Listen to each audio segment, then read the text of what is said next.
ng may tanong sa inyo dyan. Request na hindi ba sila magkakaroon nila para hindi na sila nagbabayad. Parang pinapalabas na parang sinisiraan na sila. Kayo po ba ay hindi naman paraan niyo ito ng paghihiganti? Ang hindi ko lang po matanggap, hindi muna ako nito. Ang hindi ko din matanggap. Ang hindi ko Attorney Acosta, ito po bang ginawa na ito ni Aling Virginia na apektuhan yung magkapatid at ang kanilang nanay? Paano po kung hindi totoo ang mga nabigyang mali siya niya nung nakita niya si Mang John at si Reggie?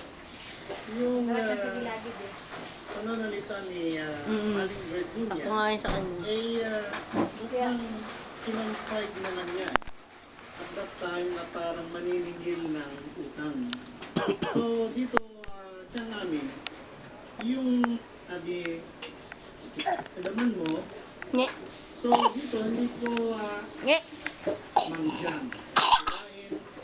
Attorney na totoo yung sinasabi Oh, nabulunan! Nabulunan! Nabulunan!